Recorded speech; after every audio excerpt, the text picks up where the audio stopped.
And now for something completely different. Forget everything you've been told by others before. Get ready for the real deal, the full story. Real talk about money, markets, life. Now, it's The Real Investment Show with Lance Roberts, presented by RIA Advisors. And good morning, welcome to the show. Of course, it's Tuesday in this last week of the month. John Penn joining me this morning. We've got some topics to talk about. As usual on Tuesdays, we kind of talk about questions we get from our clients and their questions. So I'm sure a lot of their questions and comments are the same things that you have. So we try to bring those into the show so we can share some ideas that may work with you as well. So we'll get into those in a minute, but there's some, a lot of other interesting things going on. Fed speakers have been out as of late, kind of just talking the same game here about the economy. And what's interesting is there is a very high correlation, and if you want to see the chart, I put this out on Twitter this morning, X. What do you call it now that it's X? So we called it tweets before when it was Twitter. Yes. So what do you call it now that it's X? You just call them X's? Zits. Zits, okay. I don't know. I just came up with that. So I posted an X out this morning. It just doesn't work. I put a tweet out this morning showing the Chicago Fed National Activity Index. Now, this index gets slept on by most economists, but this is a composite index of 85 indicators that are both soft and hard in terms of soft economic services as well as economic manufacturing, hard data. And again, most people kind of ignore it. They don't pay a lot of attention to it. But there's a very high correlation between the Chicago Fed National Activity Index and economic growth.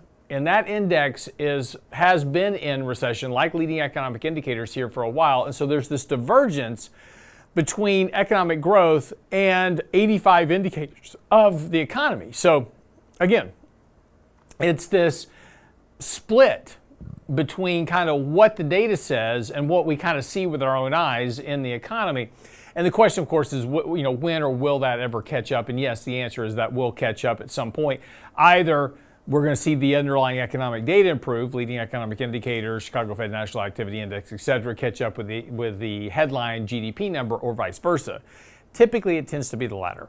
And so we're going to potentially see economic growth continue to slow, kind of revert back. And again, this has to do with all that money that we shoved into the economy, the stimulus, the Inflation Reduction Act, CHIPS Act, all that's still floating around the economy. It's working its way out of the economy. It's going to take a while, but eventually we'll get back to normality.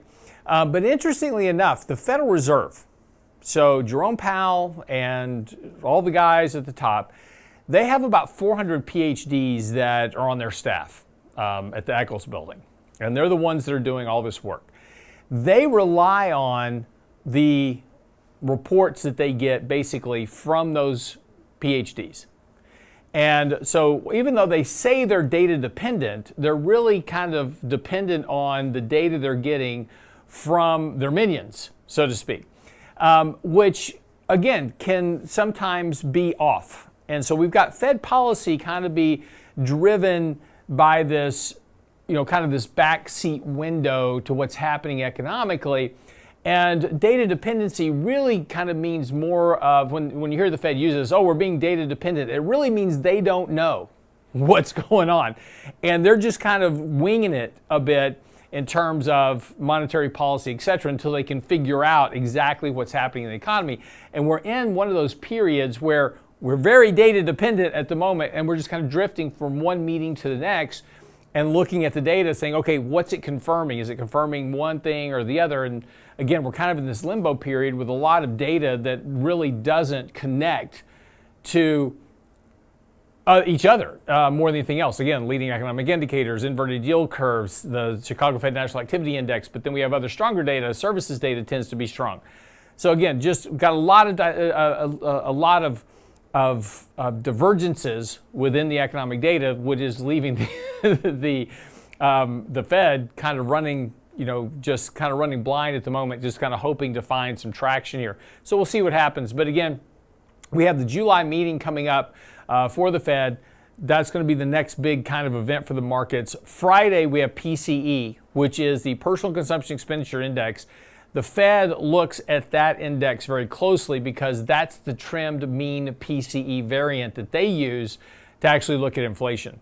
That's their kind of key driver. They do look at CPI, they look at PPI, but really it's that trimmed mean PCE that they look at very closely in terms of their inflation measure for managing monetary policy. So we'll get that number out on Friday.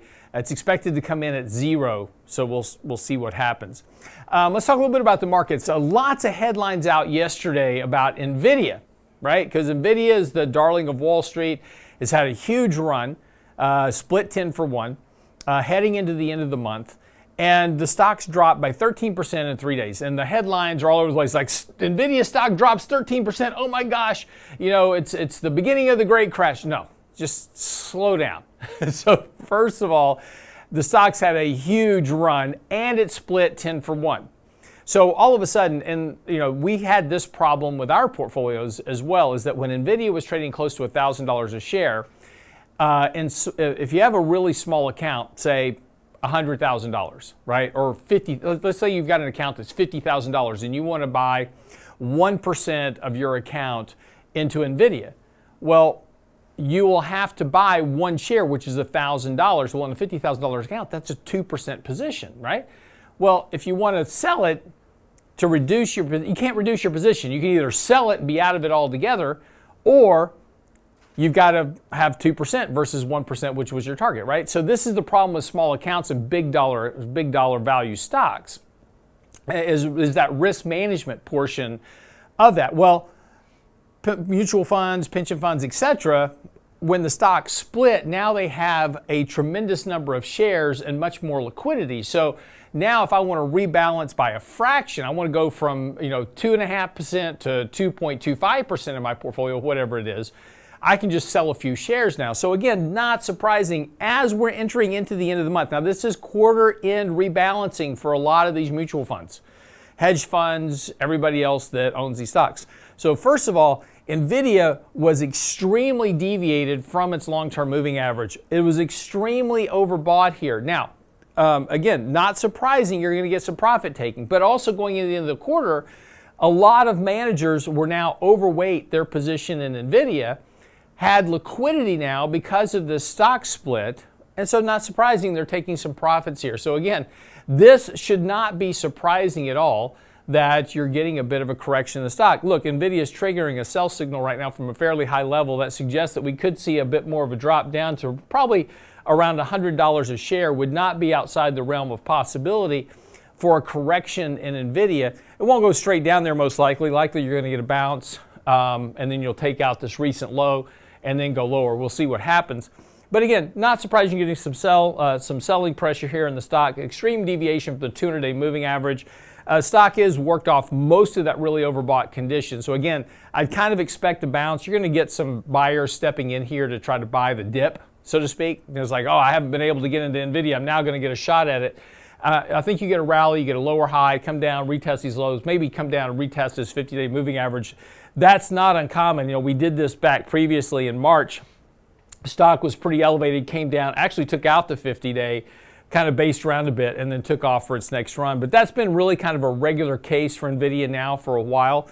But this deviation got so large, you had to correct it. So again, you know, when you're looking at the headlines, you know, there's like it's like, oh, I told you Nvidia was going to crash. Well, be careful with that because it's just a correction right now. The stock was very overbought, and there's still a lot of speculative action in the markets right now. So I would expect this stock to start getting bought here sometime soon. Get a bit of a reflexive rally. Sell into that. If you want to sell some, reduce your position a bit. We'll probably do the same thing, and then let the stock correct, get oversold, and then you'll have your next entry position for it for the next run when we get there. That's what you need to know before the bell this morning.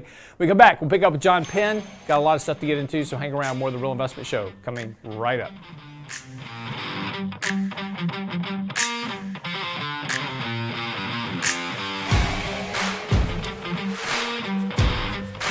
Get daily investment news you can use, delivered at the speed of the internet at realinvestmentadvice.com. It's back. Get ready for our next live chat edition of Candid Coffee with Richard Rosso and John Penn, Saturday, June 29th. Anything you want to know, we'll find the answer. What's going to happen to interest rates? Should I put all my money in gold? Has Lance been working out? Register now and submit your probing questions for John and Rich at realinvestmentadvice.com. How far will Nvidia go? What about Social Security? Who does Mike Leibowitz's hair? The live chat edition of Candid Coffee with Rosso and Penn. Register at realinvestmentadvice.com. Realinvestmentadvice.com. Are those your pajamas? Small businesses are now being challenged by the lack of employees and how to attract and recruit the best employees. To get the better employee, you'll have to offer a better package. Hi, I'm Tom Allen, RIA Advisors Retirement Plan Consultant. Don't assume a 401k plan is too costly or complicated for your small business to offer. Let us show you how to make the most of an affordable and effective plan that will deliver true value for your business and your employees. Call me toll-free at 855-RIA-PLAN or online at realinvestmentadvice.com. That's realinvestmentadvice.com. The Real Investment Show. When it comes to wealth management, most people think of stocks and bonds, but it's like enjoying one layer in a 7-layer cake.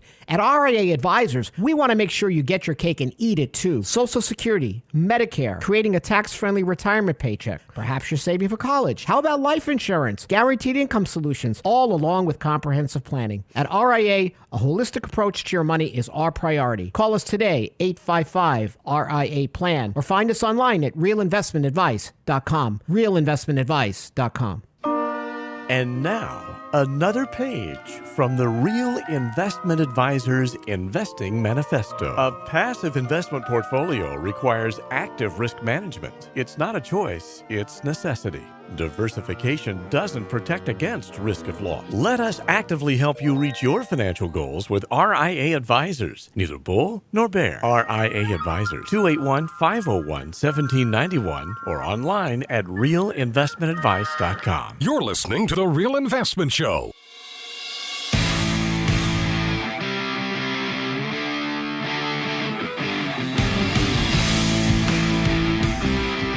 So welcome to the show this morning. Got a few things to get into with John. Also, we have a new post out this morning on our website talking about S&P 6300. It's interesting. Like I said, I put out an X, a Z, whatever it is on X. A Zit. One of the listeners said a Twix. A Twix. Put out a Twix. So I put out a tweet showing this chart. This was about 3 weeks ago. It was a table of all the 2024 year-end price targets. And in that analysis, and Brent's going to bring that chart up here just any moment now, but when he brings this table up, you'll see that the most aggressive year-end target was 5,600, and we're currently at 5,400-ish right now. So what I said several weeks ago was, expect a rash of upgrades in these earnings forecasts for the year-end 2024. And not surprisingly, about a week ago, Goldman Sachs came out with their new price target. ISI is up to 6,000 now. Goldman Sachs set the record at 6,300. So, this is, kind of a follow-up analysis to what we did last week. We talked last week about this fundamental shift higher in valuations, which even if we get a 40% correction, does not break the bull trend of the market. And that would just revert us back to the median long-term PE. So, what does 6,300 mean? How do we get there?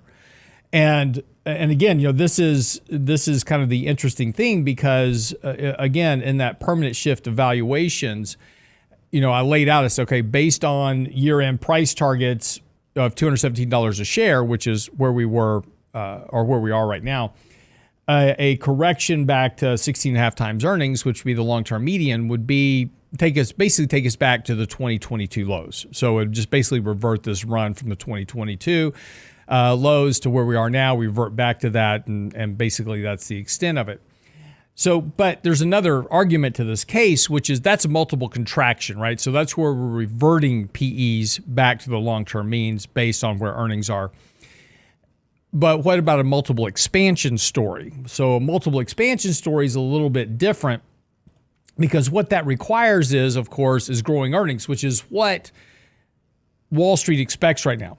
So for the year end of 2025, we're at $251 a share, according to S&P. That would put earnings at the largest deviation from the long-term exponential growth trend going back to the financial crisis and really the pandemic boom peak. So very optimistic about earnings growth going forward into the next year. From a technical perspective, if we do a Fibonacci extension, it's a technical term, don't worry about it, but there's a mathematical ratio that works, kind of with market retracements and extensions. But a Fibonacci extension would put us right at 6,300. So again, that's that kind of shaded blue area at the top of this chart. But on a mathematical basis, that's kind of where 6,300 comes in. That's kind of where Goldman Sachs is theoretically pulling it out of. Is that kind of that technical extension. So let's do some math work. And we did the same thing in our fundamental shift in valuations last week. We said, okay, if we take the math for this year's ending earnings and we do a valuation reversion, what does that look like? And that's how we came up with that previous chart. So let's do some math with the fundamentals and say $216 a share in earnings. Sorry, I said 217, 216 a share in earnings. And we pegged that at 29 times earnings. That would set us up at 6,264, so 6,300. Okay, so that would assume that we continue to get economic growth and we have what's called a multiple expansion scenario. So in other words, investors are excited about the markets, they're exuberant, they're willing to pay up more for earnings growth. As we get more earnings, as the economy's growing, we get more earnings, they're willing to pay even more for those earnings. So that's how you get how you get to 6,300. But what if we tailor that back a bit and we say, okay, let's just have let's just assume kind of economic growth stabilizes, earnings come down, economic growth kind of just stabilizes here a bit, and we keep the $216 a year for the end of the year, but valuations are 27 times earnings instead of 29. So we'll keep the same earnings, but we're just not willing to pay as much for them. That puts us about 58.32. So not quite 6,000. At $216 a share at 25 times earnings, this kind of assumes a further economic slowdown. Maybe the Fed's now cutting rates. That puts us at 25 times trailing earnings. That sets us up right around 5,400, which is about where we are right now-ish. So one model suggests that maybe we've seen the most of the market this year. Maybe we get a correction going into the election. We get a rally coming out of the election. We wind up about where we are right now. That's kind of, one possibility. On the more bearish side, let's say that we get a deeper economic slowdown, maybe even kind of bordering on recession, and earnings don't get to $216. We just get to $200 a share. So at $200 a share at 25 times earnings, we're at $5,000. So now the issue with this, of course, is that we've got a range of outcomes. Pull that chart back up again, Brent. So we've got this range of outcomes that we can model using valuations, multiple contraction, et cetera. There you go, Brent. Sorry. My apologies. I didn't expand the chart for you. So we've got this range of outcomes based on these fundamental valuations, but this is the fun part of fundamental math, right? You can just come up with all kinds of scenarios. 215 in earnings and 30 times valuations and 210 in earnings and 15 times valuation. I mean, you can come out with a literal infinite series of possibilities for market outcomes, but the goal is just to provide a range, right? So what can we have in terms of a viable range of outcomes based on economic variables and earnings right now?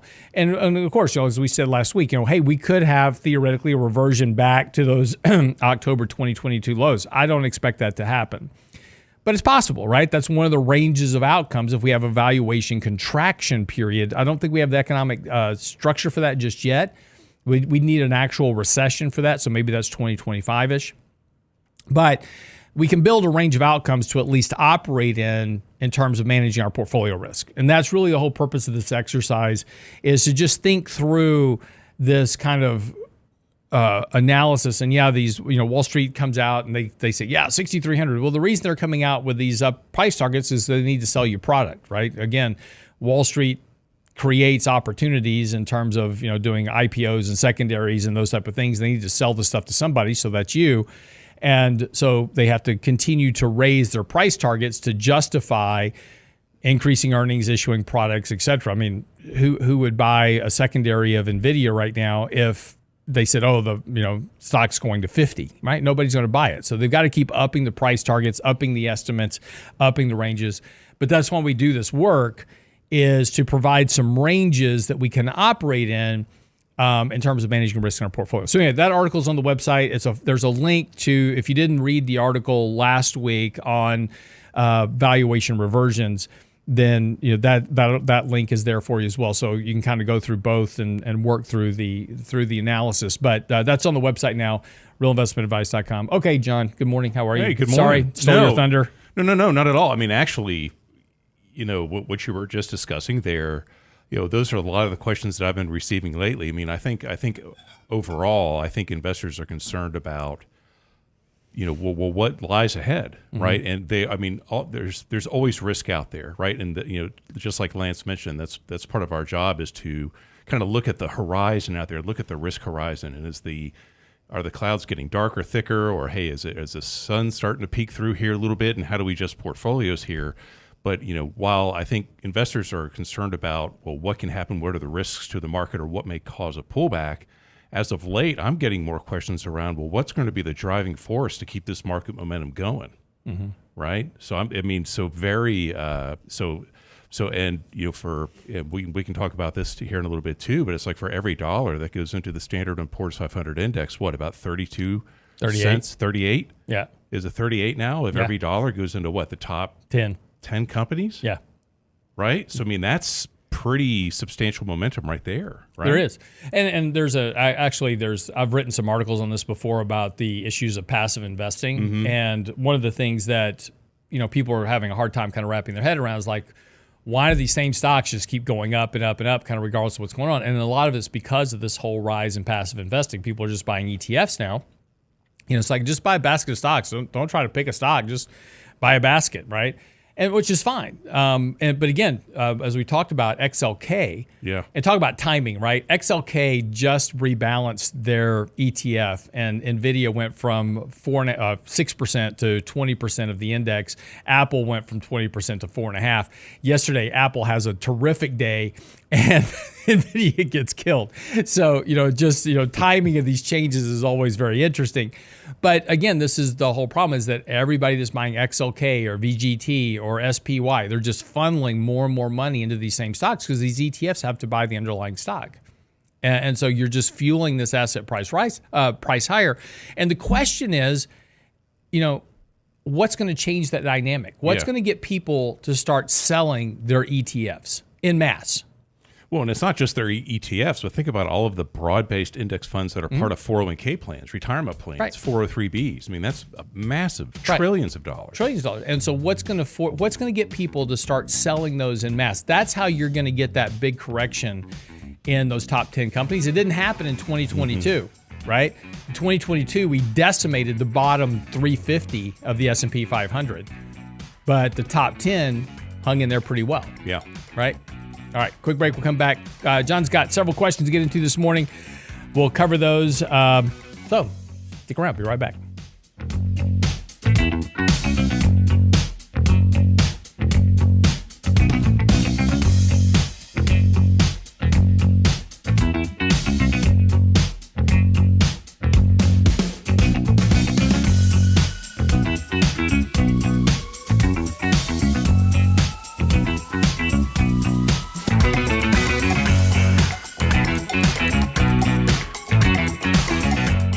The Real Investment Advice blog. It's required reading for the informed investor. Catch it today at realinvestmentadvice.com. It's back. Get ready for our next live chat edition of Candid Coffee with Richard Rosso and John Penn, Saturday, June 29th. Anything you want to know, we'll find the answer. What's going to happen to interest rates? Should I put all my money in gold? Has Lance been working out? Register now and submit your probing questions for John and Rich at realinvestmentadvice.com. How far will Nvidia go? What about Social Security? Who does Mike Leibowitz's hair? The live chat edition of Candid Coffee with Rosso and Penn. Register at realinvestmentadvice.com. Realinvestmentadvice.com. Are those your pajamas? Hi, Lance Roberts here. If you're like most people, your 401k plan represents the bulk of your retirement assets. And unfortunately for many, managing your 401k plan can be difficult. There's so many choices, so many things to consider. With just a quick email, a couple of questions, you can put RIA advisors to work for you managing your 401k plan. Just simply click Ask a Question at realinvestmentadvice.com or give us a call at 855-RIA-PLAN. That's realinvestmentadvice.com. The Real Investment Show. And now, another page from the Real Investment Advisors Investing Manifesto. Manage risk and volatility rather than trying to manage gains. You don't have to be right all the time. Long-term investing success is a 70% gain. Let us help you reach your financial goals with RIA Advisors. Neither bull nor bear. RIA Advisors, 281-501-1791 or online at realinvestmentadvice.com. Can't catch the whole show now? Listen to our podcast later at realinvestmentadvice.com. The bets are on right now for the Nvidia drinking game. The Real Investment Show podcast. Every time Nvidia says the word AI, you have to take a shot. Same show, your schedule. By the time they get through the earnings call, half the country will be completely obliterated and it really won't matter what they say their earnings were, which will be just in time for the debates. Exactly. At realinvestmentadvice.com. That's a whole other drinking game right there. When it comes to wealth management, most people think of stocks and bonds, but it's like enjoying one layer in a 7-layer cake. At RIA Advisors, we want to make sure you get your cake and eat it too. Social Security, Medicare, creating a tax-friendly retirement paycheck. Perhaps you're saving for college. How about life insurance, guaranteed income solutions, all along with comprehensive planning. At RIA, a holistic approach to your money is our priority. Call us today, 855-RIA-PLAN, or find us online at realinvestmentadvice.com. Realinvestmentadvice.com. Health and financial security touches everyone within your organization. Offering benefits for all doesn't need to be complicated. Hi, I'm Tom Allen, Senior Benefits Consultant at RIA Advisors. RIA Benefits provides independent expertise to find solutions that speak to the mission of your business, the culture you want to establish, and the budget you are able to work within. Book a free consultation with me at realinvestmentadvice.com/retirement, and we'll find a solution that takes care of your most important asset, your people. realinvestmentadvice.com/retirement, realinvestmentadvice.com. The Real Investment Show YouTube channel has all our videos ready for your easy access, like Technically Speaking Tuesday, Financial Fitness Friday, plus each day's radio shows. Subscribe and bookmark our YouTube channel at realinvestmentadvice.com. You're listening to The Real Investment Show.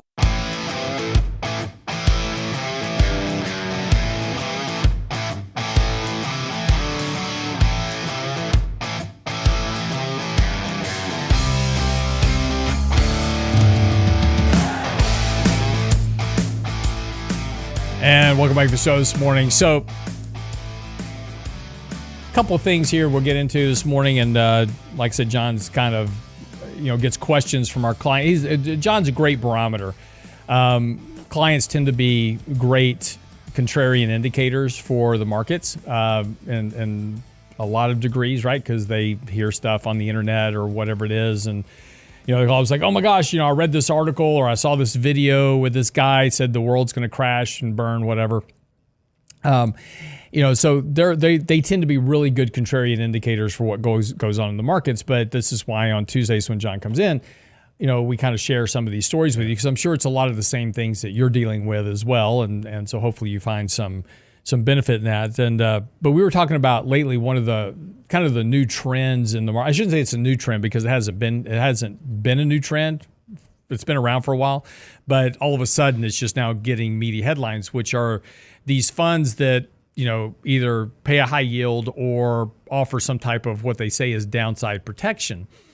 And anyway, I don't want to steal your thunder. So no, not at all. I mean, they haven't been around that long. Maybe 4 years, last 4 or 5 years, and they're primarily exchange traded funds or ETFs. And there's a number of different varieties of these. Some are more what they call equity income oriented, where maybe it's an ETF that holds a basket of stocks, and maybe the ETF company behind it will write covered calls against those. Sell calls against those positions to generate some additional yield, maybe some higher, more attractive yields than maybe what you can get in a just kind of a normal, quote unquote, blue chip ETF fund that's a little bit more value oriented.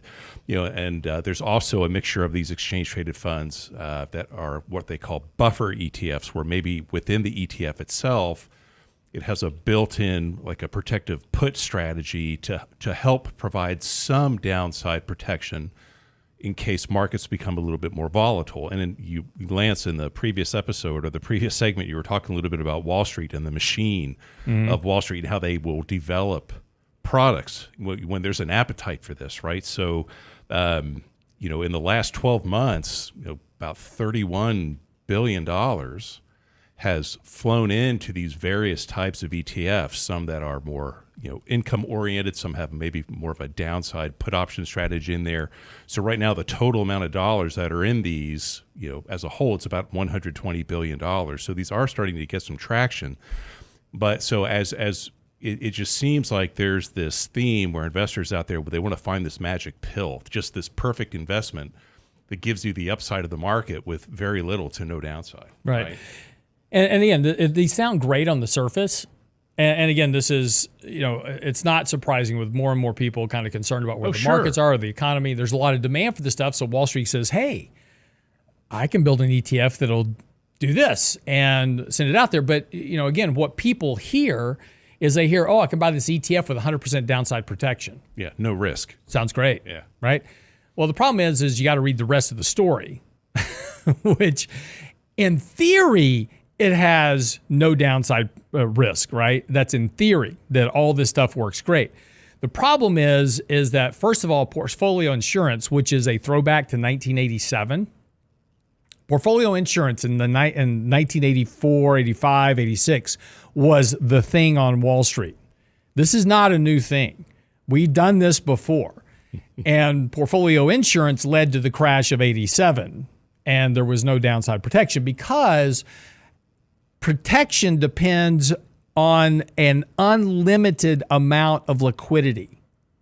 And of course, that got a very bad name after 1987 because there is not an unlimited amount of liquidity. But in order to have downside protection of 100%, you've got to have an absolute unlimited amount of liquidity to cover that. And again, what happens during a correction? Buyers leave, right? There's nobody buying anything, as we talked about, yesterday. Sellers live higher, buyers live lower. And there are times where buyers can live a lot lower, aka March of 2020. Buyers were there. They were 35% lower, but that's where they were, right? And so that's the problem with these portfolio insurances. And again, it's not surprising now that with, kind of people's concerns over the markets, et cetera, like, oh, here's a product I can sell to people and get you to buy it and they'll bring in funds. They don't care whether or not the product really works. They just want your money. But also you have to read the other part of the fine print, which is you're capped on the upside. There is no free lunch. If you want downside protection, you can do that with a stock and bond portfolio. That'll give you downside protection, but you're going to give up the gains because anything that you do to reduce your risk, you're going to give up gains in the market. So, there's a Brent, bring this chart up here for me. Just the middle part of the chart, just the middle part. You can zoom in on that. So this is a chart of JEPI, which is the JP Morgan Equity Income ETF. And, this has gotten a lot of press recently. It pays a high dividend yield. It's fantastic. And it's worked okay. But there is a massive amount of lack of performance relative to what you got out of just owning the S&P. So even with the dividend yield, you didn't make up that big gap, in it. Now, it didn't really protect you on the downside either. You didn't go down as much as the S&P, that's true, but it didn't give you absolute downside protection. And at times it was pretty volatile. So, what happens with most investors, of course, is that let's just say we have an equity model and we say, okay, hey, look, we're going to put all your money into JEPI. Great. And so during the bear market, you're like, this is fantastic. I'm getting this yield and I'm not going down as much as the market. I'm still going down. So you're psychologically going, I'm losing money.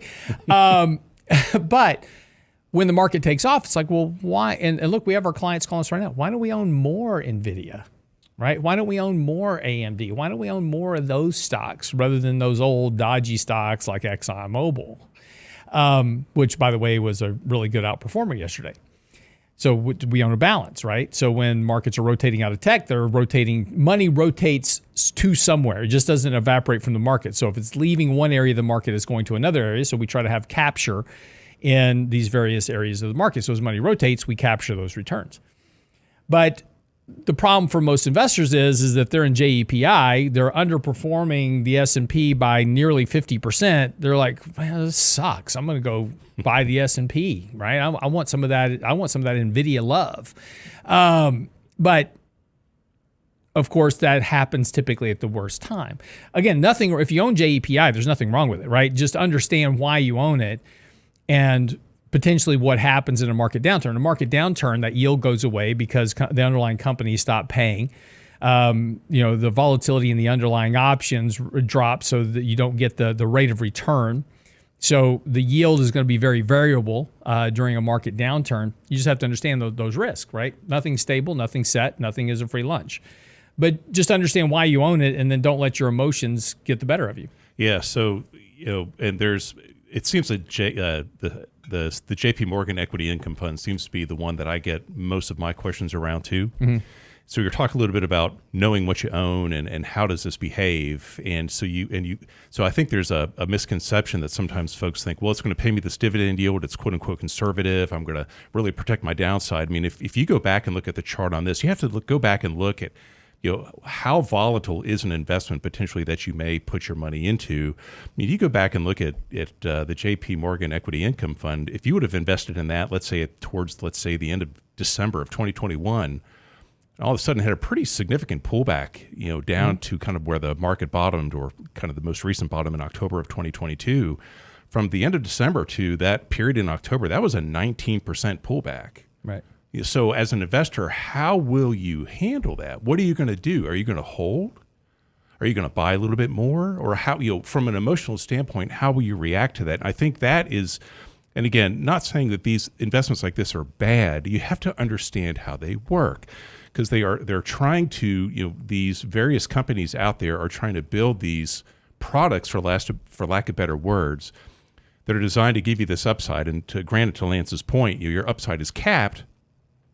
But how is your downside really capped? Because these are really designed to work and provide downside protection if they are held, right? And these are liquid investments that settle in one business day. So they only work if they are held. So if I have shares of this, and Lance has shares of this, and Brent owns shares of this, and all of a sudden markets get volatile and Lance and Brent both sell their shares, guess what happens to the price of what I'm holding? Mm-hmm. Right? So you got to think about this stuff a little bit. Right. And then again, what options market depend on. So if you don't understand the options market is based solely on volatility. That's where the pricing comes from.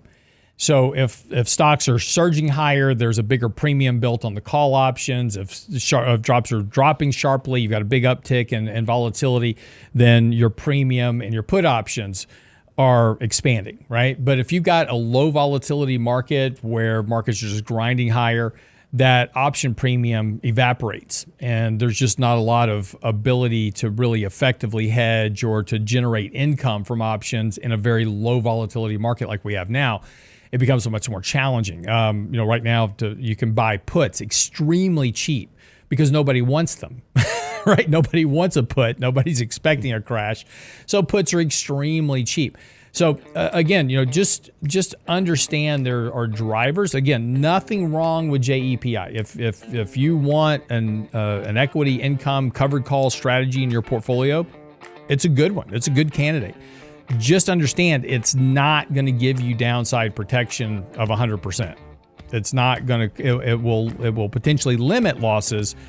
But that's only relative to the S&P itself, because you're going to give up a lot of the gains during the advance of the market. So are you really better off is the question to ask yourself. All right, quick break. We'll be right back.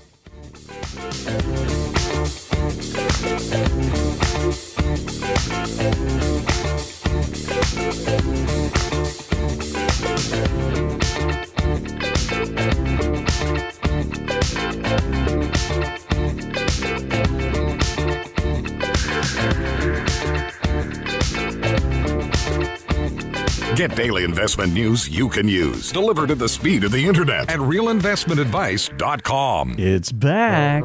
Get ready for our next live chat edition of Candid Coffee with Richard Rosso and John Penn, Saturday, June 29th. Anything you want to know, we'll find the answer. What's going to happen to interest rates? Should I put all my money in gold? Has Lance been working out? Register now and submit your probing questions for John and Rich at realinvestmentadvice.com. How far will Nvidia go? What about Social Security? Who does Mike Leibowitz's hair? The live chat edition of Candid Coffee with Rosso and Penn. Register at realinvestmentadvice.com. Realinvestmentadvice.com. Are those your pajamas? When it comes to wealth management, most people think of stocks and bonds, but it's like enjoying one layer in a 7-layer cake. At RIA Advisors, we want to make sure you get your cake and eat it too. Social Security, Medicare, creating a tax-friendly retirement paycheck. Perhaps you're saving for college. How about life insurance, guaranteed income solutions, all along with comprehensive planning. At RIA, a holistic approach to your money is our priority. Call us today, 855-RIA-PLAN, or find us online at realinvestmentadvice.com. Realinvestmentadvice.com.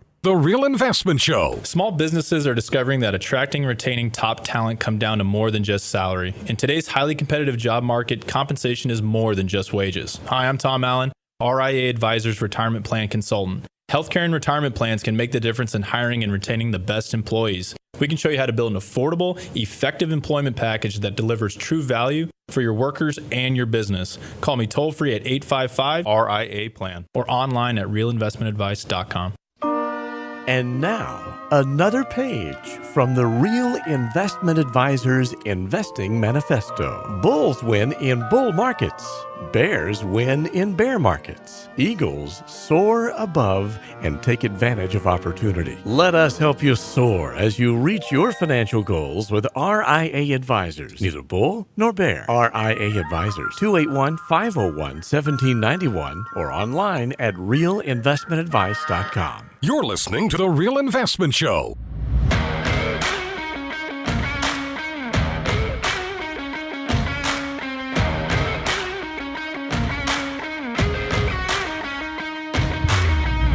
And welcome back to the show this morning. So again, just we're just talking about understanding what you own.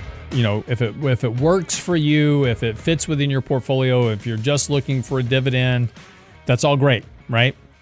Just understand that, and this is a common statement I get all the time from people regarding I just buy stocks for the dividend. I don't really care what the price does. That's all fine and dandy until the market does a real big mean reversion, which we haven't had in a decade now. But when you get that, like during the financial crisis and during the .com crash, dividends were cut by more than 50%, and you lost 50% of your portfolio value. So now what, right? A lot of companies will cut their dividend to zero. So, you've always got to remember the risk. There is no free lunch out there. So, it's like, hey, I'll give up some upside to, have some downside protection, not lose half my money. That's going to happen anyway, no matter pretty much what you're invested in. When, if you're betting on or you're thinking about this market's going to have a big mean reverting event at some point, the only thing that's going to save you is cash and bonds and treasury bonds, not corporates, right? Corporates will get cut in half too. So again, when it goes, everything goes with it. So just, again, make sure you know what you own and why you own it, because it'll make a big difference in the end of the day. So and to elaborate on that a little bit, just in Q1 of 2020, when we were going into the economic shutdown and markets were really pulling off, right? There were investment classes, kind of newer products in development at that time called interval funds. And an interval fund is it's a mutual fund, but rather than offering daily liquidity, interval funds offer quarterly liquidity. They're supposed to be a little less liquid to provide a little bit more stability. I mean, those sold off in droves too. Right.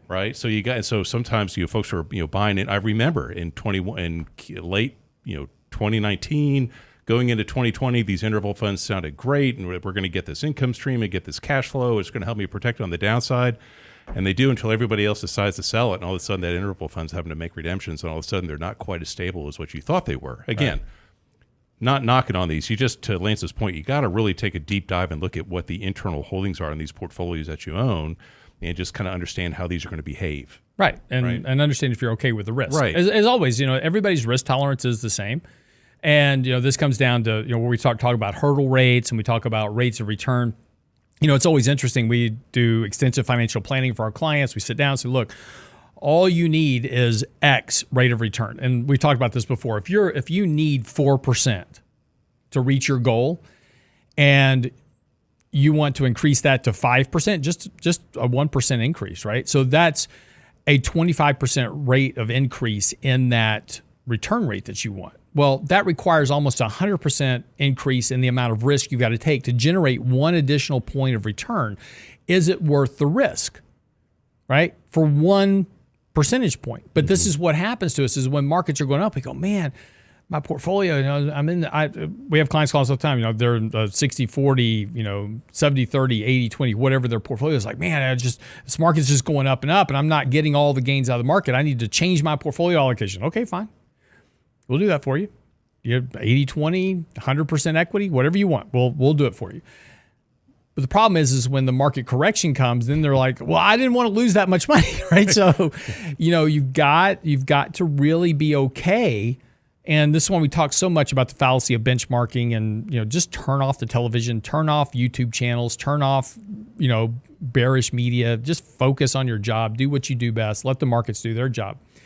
But just understand what your hurdle rate is and what your risk is, because it's easy to get looped into this greed complex when markets are rallying like they're doing now, and we just want more and more and more risk. And risk is a function of how much money you wind up losing, not how much money you make.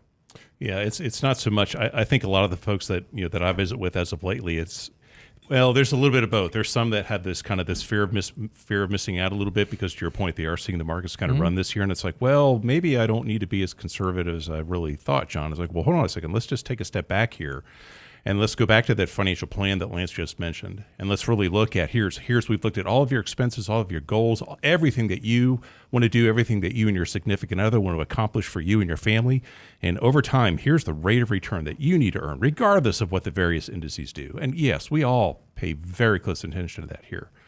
But let's really invest these assets according to what is that hurdle rate or what is that rate of return that you need to earn over time. And then all of a sudden, hey, markets are up, close to 15% this year? It's like, well, maybe, do I really need to have that bond exposure in the portfolio? Maybe we can be a little bit more aggressive. It's like, well, what's changed with your situation? Has anything really changed to warrant a change in the investment strategy or in the amount of risk that you're taking as an investor? All right? Mm-hmm. That's right. Yeah. Or I get this question a lot too. Well, if my hurdle rate, let's say I need to earn about 4%, maybe 4.25% on average over time. Well, why, looking at where interest rates are right now on 10-year bonds, I'm talking about treasuries, 10-year treasuries and 20-year treasuries. Well, why shouldn't I just put all my money there and just be done? And nothing wrong with it. Any thoughts around that? Yeah. Nothing wrong with it. That's completely fine. Except when the market goes up 100%, you're like going, well, why am I? If I would have just been invested in the markets in these crappy old bonds, I'd be making all this money, and I'd have even more to retire on. And this is always a challenge we get ourselves into. It's like, oh, yeah, well, I just need 4%, so why not just do bonds? Nothing wrong with that. If you just need 4%, you're good with that. You make 4% a year on government treasuries, lock it in, baby. The problem is you're going to wind up selling those bonds to jump into stocks probably at the worst possible time. Yeah. And then you're going to losing a bunch of money and go, I should have just stayed in my bonds. Yeah. Yeah, and an argument can be made. At that point, if that hurdle rate is in that is in the 4s, give or take, right? You can probably have a more conservative allocation, and have a nice portion of your overall portfolio invested in a mixture of bonds of various maturities, et cetera. But I think there's also an argument that could be made, Lance, where it does make sense to have some portion of that money. Mm-hmm. Everybody's different. But have some of that portfolio allocated to equities so that you have a good piece of the portfolio that is trying to fight inflation and keep up with your purchasing power. I was going to say that's the most important thing is that the bonds are fine, but they pay 4% a year every single year. Right. Inflation goes up every year, so that 4% 20 years is not 4% anymore. That's right. So yeah, you need and this is why the 60-40 allocation over the last 130 years has been the best performing asset allocation period, hands down. Yeah. Is because it gives you downside protection, but it also adjusts for inflation over time to make sure your purchasing power parity stays the same. Real quick, Matt Clark asks a good question on chat. My son's 15 years old, is interested in my occupation. What's the best college degree for becoming a money manager? It's an interesting question because today is not the same as it was when I first got into this biz 35, almost 40 years ago. Back then there was this silly thing we used to use called fundamentals. And so when we bought stocks, we had to do a lot of, balance sheet analysis and understand income statements and cash flows and those type of things. And that was what drove portfolio management. So if we were talking 40 years ago, I would recommend that he gets an accounting degree and, probably a subspecialty in just straight up finance, really just understand the math of it all. Today, that's not going to do it for you. Everything is, and again, you're now competing going forward, and this is the threat to all the money management business right now is AI, which can do the work for you. So it's artificial intelligence, it's algorithms, and what is going to be required for portfolio managers in the future is a very high order of mathematical ability, but also understanding how to program algorithms, artificial intelligence, et cetera. So I would recommend a computer engineering degree, potentially even a master's, so you don't have to compete with all the bachelor's degrees in engineering, and definitely get your certified financial analyst charter along the way, which is another 3-year program. But heavy focus on Python, programming, mathematical skills, because that's, and again, if you go to like Ray Dalio's Bridgewater Fund, They have over 100 PhDs in basically rocket science that manage their portfolio, because it's just very mathematically intense these days, understanding, all the flows, how things work. So definitely a discipline in engineering, got to have the CFA, and that'll open up the door for him to go to work on Wall Street. And then, of course, he's going to have to move to New York or Chicago. Yeah, and there is definitely a push for. I mean, it just seems like AI. Everything you listen to and hear on the headlines these days, it's very AI. I'll tell you else too, Matt, and that's a great question about your son. Something else about at least this industry that I really enjoy, even as much as AI will try to penetrate it. There will always be a need for a human component in this business. Well, and that was Peter who said, technically you don't need a degree to manage money, you just need to pass Series 6. That's if you want to be a financial advisor, right? That's different. That's what John does. And John will tell you that being a financial advisor is not an easy gig, and you better have your certified financial planner license along with that and multiple other degrees. To separate yourself out, because that is solely a marketing game.